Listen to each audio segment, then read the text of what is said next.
Hello everyone, ये question JEE advance 2024 का है।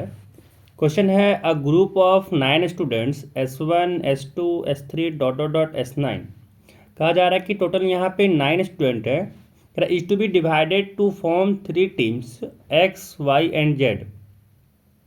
कह रहा है कि जो 9 स्टूडेंट यहाँ पे है S1 से लेके S9 तक, उसको 3 टीम में बांटा गया है। एक टीम का नाम X है, दूसरे का नाम Y है एंड तीसरे का नाम Z है।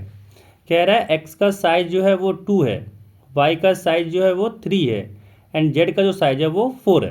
कि एक्स में 2 स्टूडेंट रहेगा, वाई में 3 स्टूडेंट एंड जेड में 4 स्टूडेंट रहेगा।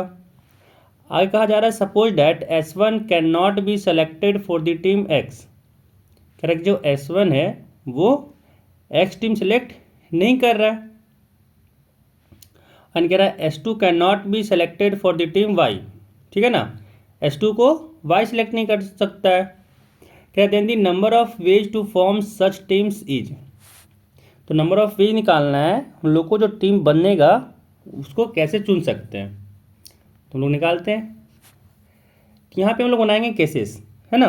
क्या पहले कहा जा रहा है कि X के पास जो होगा वो 2 स्टूडेंट होगा, Y के पास 3 स्टूडेंट है एंड Z के पास 4 स्टूडेंट है ना। ऐसे साइज बना हुआ है। अब हम लोग को यहाँ पे बांटना होगा केसेस में। पहला केस क्या हो सकता है, पहला केस हो सकता है कि जो X Y Z है, यहाँ पे बनाते हैं X के लिए पॉसिबिलिटीज, यहाँ पे Y के लिए बनाते हैं पॉसिबिलिटीज एंड यहाँ बनाते हैं Z के लिए पॉसिबिलिटीज।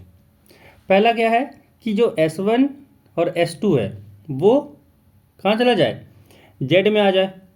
S1 S2 अगर Z में आ जाएगा तो इसमें क्या केसेस बनेगा, इसमें यह फ़ायदा होगा कि ना ही S1 जो कहा जा रहा था कि S1 में होना चाहिए, X में होना चाहिए, और S2 जो नहीं होना चाहिए वो Y में, तो दोनों कंडीशन यहाँ पे सेटिस्फाई कर जाएगा। क्योंकि S1 S2 को Z अपने पास रखा हुआ है, तो ना ही S1 X में होगा ना ही S2 Y में होगा। यानी पहला केस ये बना। दूसरा केस क्या बनेगा, दूसरा केस यहाँ बनेगा कि जो S1 को तो नहीं रखना है ना X में, S2 तो रह सकता है। यानी X में S2 को रख दें एंड S1 को रख दें Y में, क्योंकि Y में S2 नहीं रहेगा, S1 तो रह सकता है। एंड Z में क्या हो, बाकी सारा जो हो वो Z में आ जाए। तीसरा केस क्या बनेगा, तीसरा केस ये बनेगा कि S2 तो X में ही रहे बट S1 कहाँ पे रहे, Z में रहे, है ना।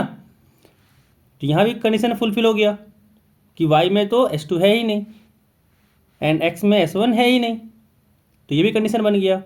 चौथा कंडीशन क्या बनेगा केस, चौथा केस बनेगा कि S2 कहाँ पे हो, Z में हो एंड S1 कहाँ पे हो, Y में हो, है ना। तो यहाँ भी कंडीशन सेटिस्फाई कर गया कि जो कहा जा रहा था कि भाई S1 जो है वो X में नहीं होना चाहिए और S2 जो है वो Y में नहीं होना चाहिए। तो यहाँ पे टोटल 4 केस बना। अब चारों केस का निकालना है नंबर ऑफ वेज, बस यही काम करना है, फिर हम लोग का काम खत्म हो जाएगा, है ना। तो अगर X को चूज करना है ना, X में जो नंबर ऑफ स्टूडेंट्स को चूज करना है तो कैसे चूज करेंगे। X में हम लोग को चाहिए नंबर ऑफ स्टूडेंट्स कितना, 2 स्टूडेंट चाहिए एंड टोटल स्टूडेंट बच्चा मेरे पास कितना है, 9 बच्चा है, जिसमें से 2 बच्चे Z के पास ऑलरेडी पहुंच चुके हैं। तो टोटल कितने बच्चे बचे, 7।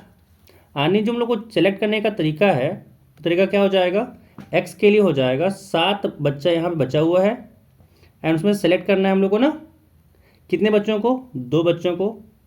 तो X को फिल करने का नंबर ऑफ वेज क्या हो जाएगा, 7C2। एंड सिमिलरली अगर Y के लिए फिल करें तो यहाँ पे 2 बच्चे फिल हो जाएंगे X में एंड 2 बच्चा Z में फिल हो जाएगा। तो टोटल कितना बच्चा फिल हो चुका है, 4 बच्चा ग्रुप में जा चुका है। अब बचा हुआ बच्चा कितना है, 3 बच्चा चाहिए Y के लिए एंड मेरे पास टोटल बचा हुआ बच्चा है 5। तो कितना वे में इसको सेलेक्ट कर सकते हैं, तो 5C3, है ना। क्योंकि टोटल 5 बच्चे बचे हुए थे, जिसमें से 3 बच्चे को सिलेक्ट करना था, तो यहाँ पे हो गया 5C3। एंड बाकी जो बचा हुआ होगा वो जेड में चला जाएगा, यानी यहाँ पे क्या हो जाएगा, वन वे में। एंड सेकेंड केस क्या बनेगा, सेकेंड यहाँ पे कहा जा रहा है कि जो x के पास S2 को होना चाहिए, है ना, कंपलसरी है।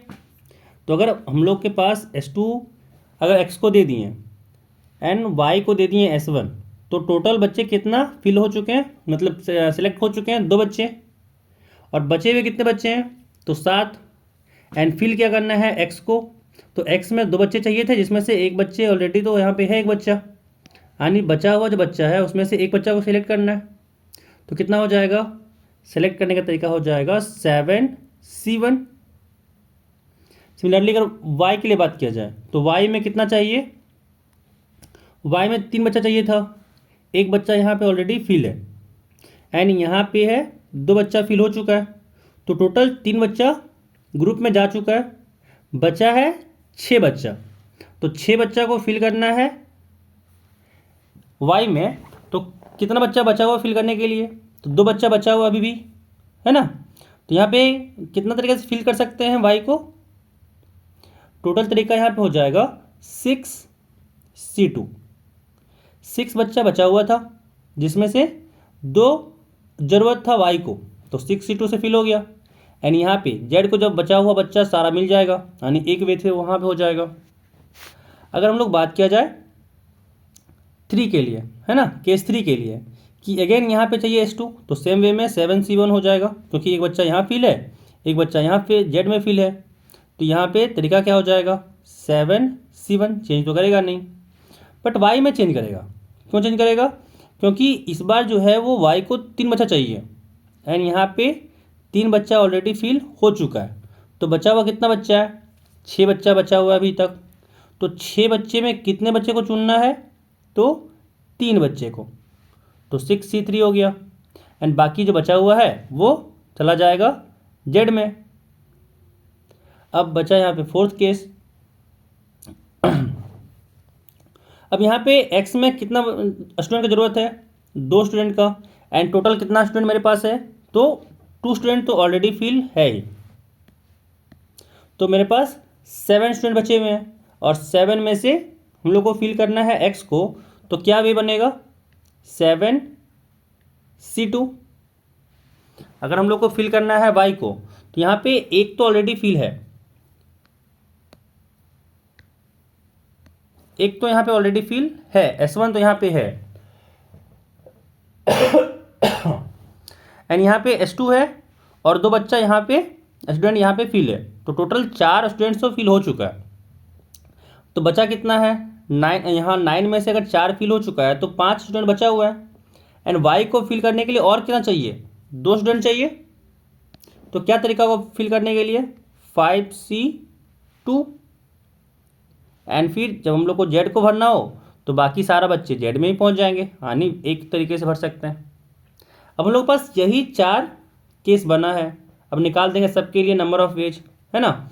यहाँ पे आया 7C2, तो 7C2 अगर देखा जाए तो 7C2 कितना होता है, 7C2 होता है 21 इंटू 5C3, तो 5C3 होता है 10, एंड यहाँ पे आया इंटू 1, यानी यहाँ से आ गया इसका 210, एंड अगर यहाँ से निकाल लें तो 7C1, तो 7C1 हो जाएगा 7 इंटू 6C2, तो 6C2 हो जाएगा 15, साथ में यहाँ से आएगा इंटू 1, एंड यहाँ से कितना हो जाएगा, यहाँ से है 15 इंटू 7, तो हो जाएगा 105, एंड यहाँ से कितना आया, यहाँ से है 7C1, यानी हो जाएगा 7 इंटू 6C3, तो 6 हो जाता है 20, तो यहाँ से आ गया 20, एंड यहाँ से 1, टोटल यहाँ पे आ गया मल्टीप्लिकेशन 7 इंटू 20 का हो जाएगा 140, एंड यहाँ पे थर्ड केस तो हो गया। फोर्थ केस 7C2 है,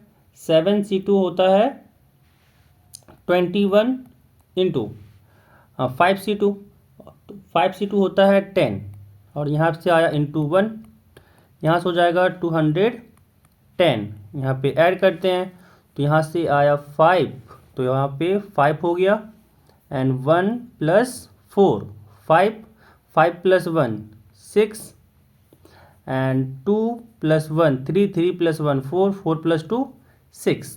तो टोटल नंबर ऑफ पेज कितना आ गया यहाँ पे 665। तो हो जाएगा यहाँ पे आंसर 665।